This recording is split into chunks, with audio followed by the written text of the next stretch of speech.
बस काम हो गया। कोई होश नहीं, कोई हवास नहीं, कोई सुख नहीं, कोई दुख नहीं, कुछ नहीं, खत्म, खेल खत्म।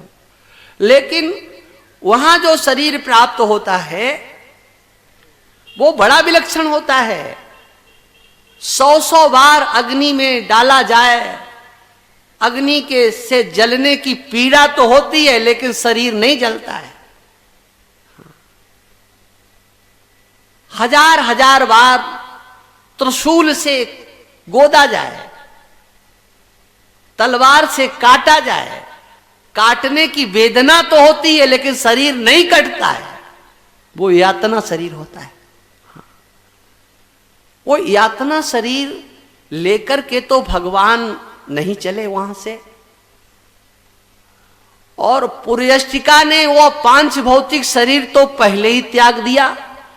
इन कथाओं पर दृष्टियां नहीं जाती हैं, कितनी गंभीर कथाएं हैं ये।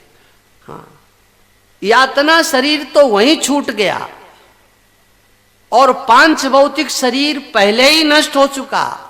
अब बची केवल पुर्यष्टिका। उस पुर्यष्टिका को लेकर के आए क्या? का नहीं, भगवान ने अपने ही संकल्प से जैसा गुरुदेव का पुत्र था वैसी आकृति बना करके ला करके हाथ पकड़ा दिया, ये रहा आपका बेटा। नहीं तो शरीर, पुर्यष्टिका को शरीर प्राप्त करने के लिए 9 महीने तक मां की उदर में रहना पड़ता है। और फिर किस प्रकार से उसकी आकृतियां बनती हैं, तब उस पुर्यष्टिका को यह शरीर प्राप्त होता है। किंतु भगवान अपने संकल्प से उस पुर्यष्टिका को वो 5 भौतिक शरीर देते हैं और ला करके गुरुदेव को समर्पित कर देते हैं। उसके बाद एक बार जब भगवान लौट करके मथुरा में आ गए तो उन्होंने उद्धव जी को एकांत में ले जाकर के कहा, देखो उद्धव जी भगवान के मित्र भी हैं, भगवान के छोटे भाई भी हैं और भगवान के शिष्य भी हैं। भगवान श्री कृष्ण ने जब कंस का वध कर दिया, उग्रसेन महाराज को सिंहासन पर बैठाला। देखिए, यदि चाहते तो भगवान कृष्ण मथुरा के राजा बन सकते थे कि नहीं, या अपने पिता को बैठा सकते थे कि नहीं, लेकिन ना पिता को बैठाला, ना स्वयं बैठे, उग्रसेन को बैठा दिया। और उद्धव जी को महामंत्री का पद दे दिया। स्वयं कोई पद भी नहीं लिया, किसी प्रकार का कोई पद नहीं। और ये उद्धव भगवान कृष्ण के अनन्य भक्त थे, बुद्धिमानों में अग्रगण्य थे। भगवान कृष्ण और बलराम की जो शिक्षा है वो तो अवंतिकापुरी में हुई, लेकिन उद्धव जी बृहस्पति के शिष्य थे, देवताओं के गुरु बृहस्पति से इन्होंने समग्र शिक्षा प्राप्त की थी। वृष्णीनां प्रवरो मंत्री कृष्णस्य दयितः सखा शिष्यो बृहस्पते साक्षात उद्धवो बुद्धि सत्तमः। बृहस्पति के साक्षात शिष्य थे, माने परंपरा से नहीं, बृहस्पति जी ने इनको पढ़ाया था। भगवान के अनन्य सेवक, अनन्य भक्त, इनका वर्णन मिलता है। जब ये 5 वर्ष के थे और भगवान इनसे बहुत दूर थे, तब भी भगवान कृष्ण के सेवा में तत्पर रहते, भगवान को मानसिक भोग लगाते, भगवान की मानस पूजा करते, बिना पूजा किए कभी इन्होंने भोजन नहीं लिया, भगवान को अर्पण किए बिना कभी इन्होंने जल नहीं लिया। भगवान के अनन्य प्रेमी उद्धव, और आज भगवान उनके हाथ को अपने हाथ में लेते हैं, गृहीत्वा पाणिना पाणिम। अपने भक्तों के दुख का हरण करने वाले भगवान ने एकांत में कहा, उद्धव मेरी एक इच्छा है, तुम वृंदावन चले जाओ। देखो उद्धव, ये मथुरा बहुत सुंदर है, कितना अच्छा है। देखो यहां किसी प्रकार का हमें कोई कष्ट नहीं है। माता देवकी, वसुदेव जी, ये सब हमारा बहुत ध्यान रखते हैं। अन्य सभी यदुवंशी भी हमसे बहुत प्रेम करते हैं। लेकिन उद्धव, फिर भी ये वृंदावन मेरे हृदय से जा नहीं रहा है। उद्धव मोहि ब्रज बिसरत नहीं। हाँ, वो वृंदावन, वो यमुना पुलिन का किनारा, वो गऊओं के पीछे पीछे चलना, वो गऊओं का दूध निकालना, वो मैया का हाथ का बथा हुआ मक्खन, ओ बाबा की गोद, उद्धव ये मुझे सब याद आ रहे हैं। मेरे मित्र जो मेरे पीछे पीछे चला करते थे, मेरी छाया बन करके मेरे साथ रहने वाले, और वो गोपियां जिन्होंने मेरे लिए सब कुछ त्याग दिया है। तामन मनस्का मत प्राणा मदर्थे त्यक्त दैहिका मामेव दैतम प्रेष्ठ मात्मानम मनसागता। उन देवियों का क्या तुमको बताएं, उनका मन अहरनिश 24 घंटे रात दिन मेरे में ही लगा रहता है। उनके प्राण उनके शरीर में हैं तो संसार के लिए नहीं है, मेरे लिए है। उन्होंने अपने स्वजन संबंधियों से स्नेह त्याग दिया है। मैं उनका प्रिय हूं, प्रियतम हूं, कहा नहीं आत्मा हूं। हाँ। उन्होंने मेरे लिए समस्त लोक धर्मों का त्याग कर दिया है। आप जाओ, मेरे बाबा को, मैया को, मेरे मित्रों को और उन गोपियों को जाकर के समझा करके आओ। हाँ। देखो वो हमारे लीलाओं से सबके सब मोहित हो रहे हैं। उनका चित्त हमेशा मेरे में लगा रहता है। आप जाओ, उन्हें समझा करके आओ। और वहां देखो एक प्रश्न होगा, क्या सब तुमसे पूछेंगे, अच्छा बताओ कृष्ण ने क्या कहा है, आने के लिए क्या कहा है, कब आएंगे? तो देखो एक उत्तर मेरा वाला याद कर लो, कह देना बहुत जल्दी आएंगे, बस आने वाले ही हैं। उद्धव कोई तिथि का निर्धारण मत कर देना, निश्चय नहीं कर देना, इतना ही कहना कि भगवान ने कहा है बस आएंगे, जल्दी आएंगे। उद्धव जी भगवान श्री कृष्ण की आज्ञा से रथ पर सवार होकर के वृंदावन आते हैं। सायंकाल का समय था जब उसी उद्धव जी ने वृंदावन में प्रवेश किया था। जिस समय वृंदावन में उद्धव जी ने प्रवेश किया उस समय का दृश्य तो बड़ा ही विलक्षण था। उन्होंने देखा घरों को बहुत अच्छा सजाया गया है, दरवाजों पर चौक पूरे गए हैं, कलश रखे हैं, दीपक रखे हुए हैं, आंगन में बंधन बार इत्यादि लगाई गई हैं। गोप तो सजे धजे हैं, ऐसा लगता है मानो किसी उत्सव की तैयारी हो रही है। और गोपियों ने सुंदर सुंदर आभूषण पहने हुए हैं, सुंदर सुंदर वो गीत गा रही हैं। ये पूरे ब्रज को देख करके गायों को देखा, सब गायों को रंगा गया है, उनको भी बड़ा सुंदर बनाया गया है। और सब कोई इधर से उधर, इधर से उधर से इधर, चारों तरफ सब भाग रहे हैं, मानो किसी के आने की ये प्रतीक्षा कर रहे हैं।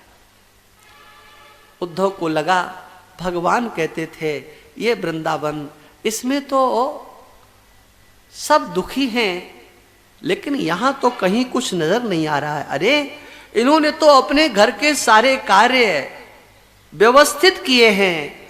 उद्धव ने देखा कोई भी ऐसा किसी गोप का घर नहीं है जहां पर धूप न दी गई हो, जहां पर सूर्य भगवान की पूजा, ब्राह्मणों की पूजा, गायों की पूजा, तर्पण जिस घर में न किया गया हो ऐसा कोई घर नहीं।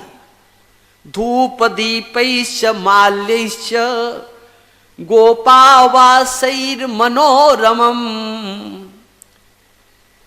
दीपकों से, धूप से, मालाओं से घर की एक अनोखी सुंदरता दिखाई पड़ती है। हाँ। सुंदर पक्षी, तोता, मैना, हंस इत्यादि सुंदर सुंदर गान कर रहे हैं। यहां तो कहीं कष्ट दिखाई नहीं पड़ता है। क्या वास्तव में भगवान ने जो कहा था वो था कि नहीं? तो कहा था तो वही जो भगवान ने कहा था, लेकिन फिर ये सब सजावट, ये सब क्या? का वो भी सत्य है।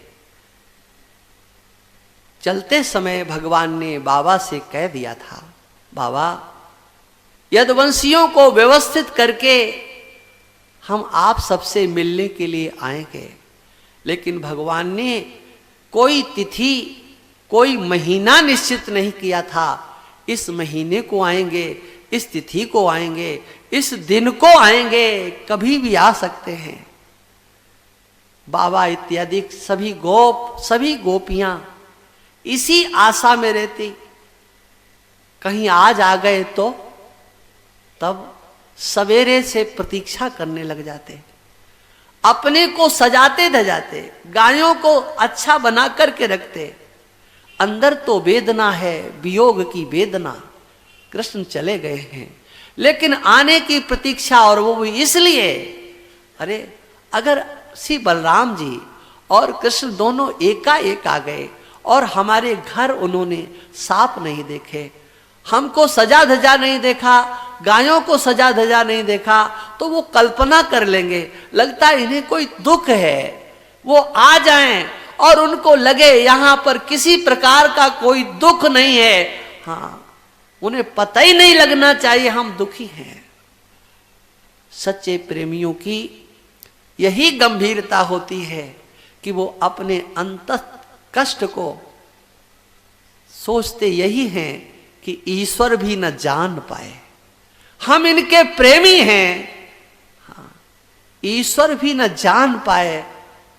ऐसे सच्चे प्रेमी संसार में होते तो हैं, लेकिन बहुत कम होते हैं।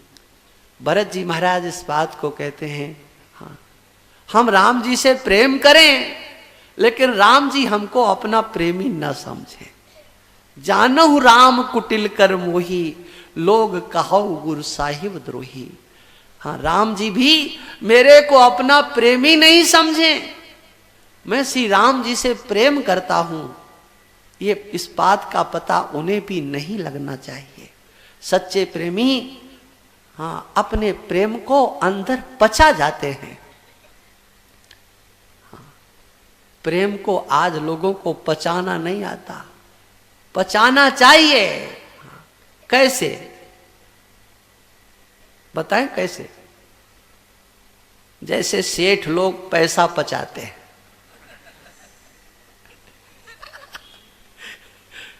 बात हमारी गलत है कि सही?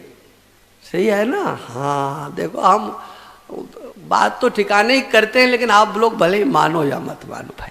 हाँ, हाँ, और क्या? जैसे उसको पचाना सेठ लोग जानते हैं ना, ऐसे ही भगवान के भक्त अपने प्रेम को पचाना जानते हैं, प्रदर्शन करना नहीं। वो तो हल्के लोग होते हैं, हम प्रेमी हैं। अरे प्रेमी के नाम पर नाचने लगना, गाने लगना, ये तो एक प्रदर्शन हो गया है। प्रदर्शन माने तुम अपने प्रेम को संभाल नहीं सके। एक बार श्री धाम वृंदावन में एक जगह पर भगवान की कथा हो रही थी। वो कथावाचक बड़ी सुंदर ढंग से भगवान कृष्ण की इन्हीं कथाओं की चर्चा कर रहे थे। लोगों के आंखों से आंसू, किंतु एक सज्जन बैठे हुए थे, तटस्थ होकर के बैठे थे, उनकी आंखों से एक भी आंसू नहीं गिर रहा था। कुछ लोगों की दृष्टि गई, अरे इन्हें लगता है कथा में आनंद नहीं आ रहा है। देखो ये कैसे तटस्थ होकर के बैठे हैं। उसी समय जो पेड़ के नीचे कथा हो रही थी, एक दो पत्ते टूट करके उनके शरीर पर गिरे और वो पत्ते जल करके स्वाह हो गए। सबको लगा, अरे इतना संताप। भगवान की कथाओं में इतना ये रम चुके हैं कि अंदर इतना संताप हो चुका है, अब वो आंसू निकलने की गुंजाइश ही नहीं रही। गुंजाइश नहीं। इसलिए चाहे भक्ति का मार्ग हो, चाहे ज्ञान का मार्ग हो, इसमें धैर्य की बहुत बड़ी आवश्यकता होती है। विज्ञान भी जब कभी अपनी पूर्णता पर जाता है तो वहां पर भी बहकने की बहुत संभावना रहती है। स्वामी राम तीर्थ उत्तराखंड में, उत्तर काशी में थे। वो अपने आप को संभाल नहीं सके और गंगा में कूद पड़े। ये क्या आनंदातिरेक था। आनंद तो आए, लेकिन उस आनंद को यदि आपने अव्यक्त होने दिया तो आप अभी पचाना नहीं जाने हैं। हृदयस्थ आनंद को पचा जाना चाहिए। इसलिए हमारे भगवत्पाद शंकराचार्य भगवान के दादा गुरु कहते हैं, लय संबोधये चित्तम। यदि तुम्हारा चित्त आत्मस्वरूप के आनंद में डूबने लग जाए तो संभाल लो। बहिर्मुख भी नहीं होने देना है और अंतर्मुख होकर के आनंद का आस्वादन भी नहीं करना है। ये स्थिति होती है। व्यवहारिक जगत में ये सब के सब भगवान श्री कृष्ण के वियोग में अंतस्थ दुखी थे, लेकिन उद्धव जी को लगा यहां तो सब आनंद ही आनंद है। हाँ। नंद बाबा के दरवाजे पर उद्धव जी पहुंचते हैं, उनका स्वागत सत्कार किया गया, सेवकों को बुला करके उनकी सेवा कराई गई, पाद संवाहन आदि भी। अब तो भगवान कृष्ण के सखा आकर के बैठ गए, बड़े बूढ़े गोप भी आ गए, माता यशोदा भी दरवाजे के सहारे से बैठ गई। नंद बाबा बैठे हुए हैं, कोई बोल नहीं रहा है। कुछ चर्चा चले, सब सोच रहे कौन चर्चा करे, लेकिन अंदर से तो सबके मन में एक बात आ रही है, लगता मैं ही सबसे पहले शुरू कर दूं। और क्या पूछना चाहते हैं सबके मन में एक बात, अच्छा बताओ कन्हैया ने क्या कहा है, मेरे लिए क्या कहा है। सबकी एक ही इच्छा है, किंतु कोई भी आगे बढ़कर के प्रश्न नहीं कर रहा है। क्यों? जो ऐसा प्रश्न करेगा वही स्वार्थी सिद्ध हो जाएगा। देखो अपने मतलब की बात कर दे। हाँ। तब नंद बाबा ने बड़े धैर्यपूर्वक उद्धव जी से कहा, उद्धव जी ये बताओ कृष्ण को कभी यहां का स्मरण होता है कि नहीं? अपि स्मरति नः कृष्णो मातरम सुहृदा सखीन।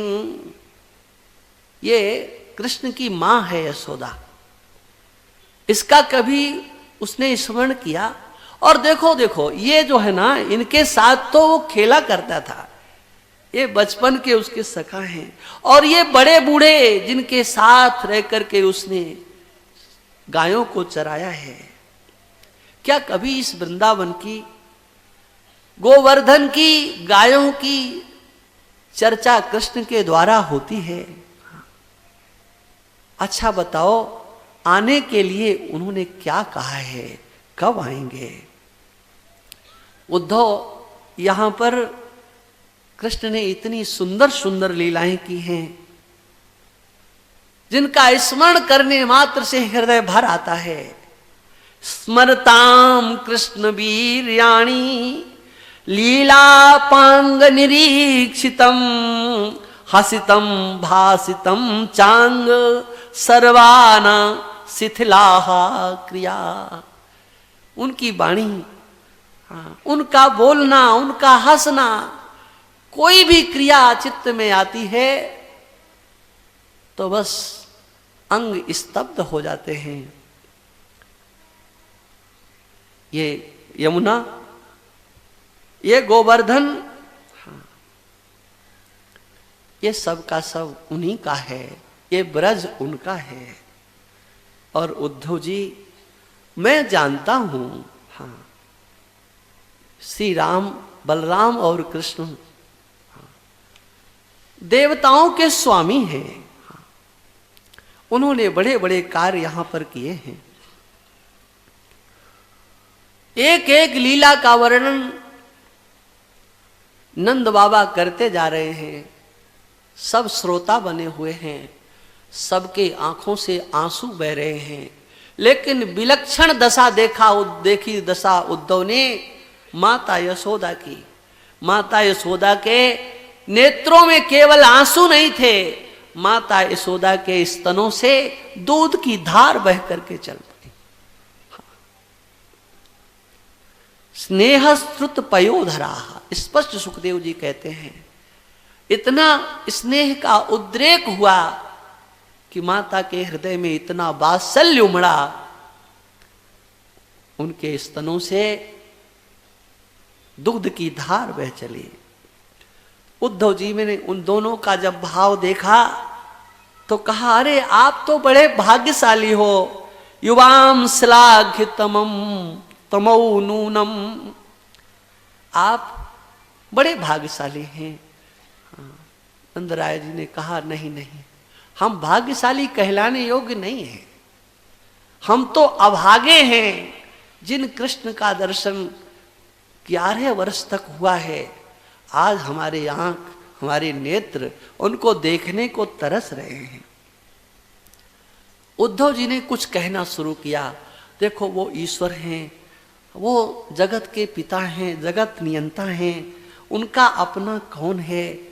ऐसा सुनकर के तो बाबा और मैया को और बेचैनी होती, अरे ये क्या कह रहे, उनका अपना कोई नहीं।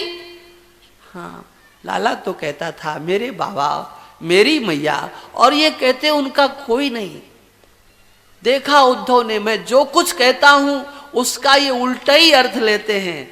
तुरंत भगवान कृष्ण का दिया हुआ मंत्र याद आ गया, बाबा देखो आप चिंता मत करो, उन्होंने मेरे को भेजा है और ये कहा है बाबा से कह देना कि मैं बहुत जल्दी आऊंगा, आप सबको आनंदित करने के लिए वो आएंगे।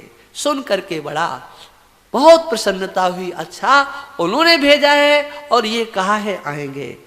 ऐसा महाराज पूरी रात हो गई चर्चा करते करते। प्रातः काल हुआ, गोपियां ब्राह्म मुहूर्त में उठती थी, और पहले जो माताएं गांव में यहां रहने वाली वृद्धा हैं, उनका व्यवहार आप लोगों ने देखा होगा, आप सबने उनके जीवनचर्या। माताएं प्रातः काल उठती, सबसे पहले ब्राह्म मुहूर्त में उठ करके दीपक जला देती थी, अपने घर को साफ कर लेती थी, हाँ, लीप पोत लेती थी, सारा कार्य। सूर्य भगवान की किरण आंगन में पड़े उससे पहले आंगन चमचमाता हुआ, वो माताएं पहले गीत गाया करती थी। क्या आप लोगों ने माताओं को प्रातः काल चक्की चलाते या अन्य कार्य करते गीत गाते सुना है? जरूर सुना होगा। हमने सुना है अपने कानों से। घरों में माताएं 4 बजे उठ करके, 3 बजे 4 बजे उठ करके और घर का कार्य करती जाती थी और गीत गाती जाती थी। महाराज यही दशा थी ब्रज में। ब्राह्म मुहूर्त में देवियां उठ गईं, घर को साफ किया, दीपक जला करके सारी सफाई करने के बाद जो कार्य कर रही थी, एक स्वर से हर घर से एक कीर्तन हो रहा था, श्री कृष्ण गोविंद हरे मुरारे, हे नाथ नारायण वासुदेव, श्री कृष्ण गोविंद हे नाथ नारायण। ऐसा कीर्तन वो उद्धव जी महाराज ने सुना। अरे प्रत्येक घर में श्री कृष्ण के नाम संकीर्तन की धुनी आ रही है, प्रत्येक गौ प्रत्येक गोपी। हाँ, अब कीर्तन नहीं होते, अब तो कैसेटें लगा दी जाती हैं। इस गांव में भी हमने देखा है कि वो 4 बजे 3 बजे जब जग जाते हैं लोग, उठा के कैसेट ठोक दी और वो बस। हाँ, अच्छा है, भगवान का नाम होता है, कीर्तन होता है, लेकिन उसमें तो एक विलक्षण ही आनंद होता था। वो देवियां एक दूसरी से कहने लगी, अरे देखो ये रथ आया है, रथ रथ का लगता है अक्रूर आ गया, अक्रूर। अरे कहा अक्रूर क्यों आएगा? हाँ? बोले आ सकता है, वो बड़ा समझदार है।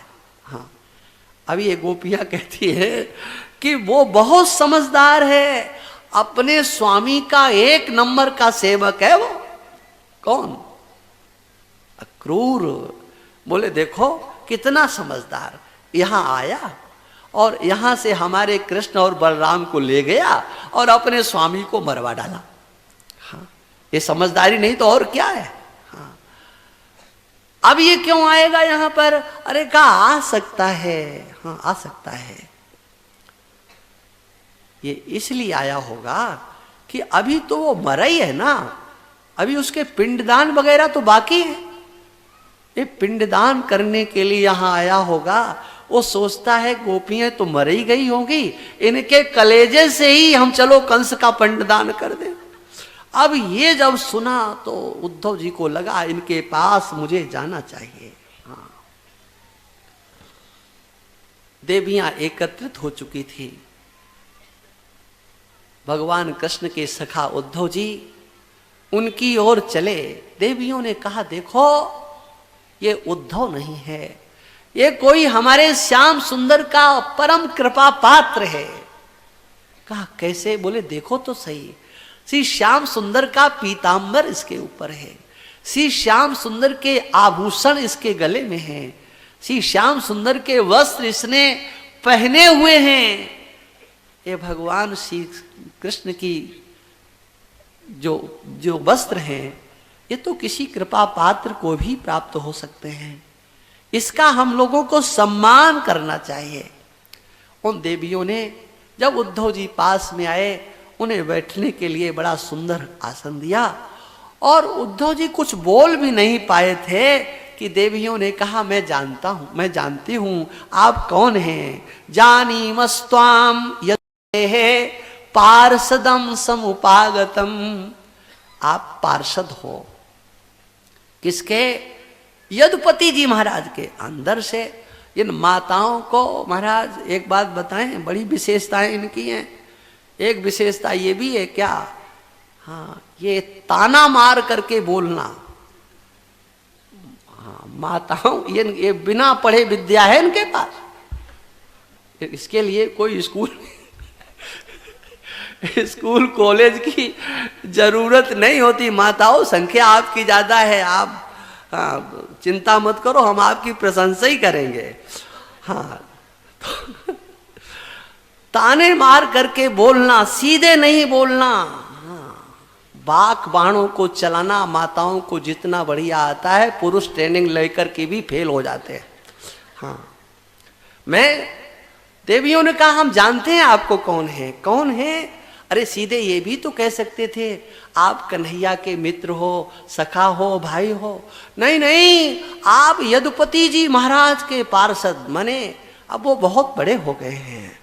अरे वो यहां आपको भेजे हैं, आप अपनी मर्जी से नहीं आए हो। देखो क्यों भेजा है जानते हो? यहां पर उनके माता पिता हैं, वो बाबा और मैया यशोदा, उनको देखने के लिए तुमको भेजा गया है। हमारी चिंता उनको कहां है उद्धव? ये ब्रज है, ब्रज। और ये कैसा ब्रज है जानते हो? ये गोब्रज है, गोब्रज। ये गायों के रहने का स्थान है उद्धव। यहां देखने के लिए कुछ नहीं है। स्मरणीयम न चक्षमहे, वो मेरा कभी स्मरण करेंगे ऐसा तो स्वप्न में भी हम लोग नहीं सोचते हैं। क्योंकि यहां पर स्मरण करने लायक इस ब्रज में क्या है? अरे गाय हैं, गायों का गोबर है, गौशाला है, क्या है यहां पर जिसका वो स्मरण करेंगे? लेकिन अपने माता पिता का स्नेह तो जल्दी बड़े बड़े त्यागी महात्माओं से भी नहीं छोड़ा जाता है। हाँ, देखो हम आपसे एक प्रश्न कर रहे हैं, क्या संसार में जो प्रेम किसी स्वार्थ को लेकर के किया जाता है, स्वार्थ सिद्धि के लिए किया जाता है, वो प्रेम स्वार्थ की पूर्ति हो जाने पर वो प्रेम टिकता नहीं है।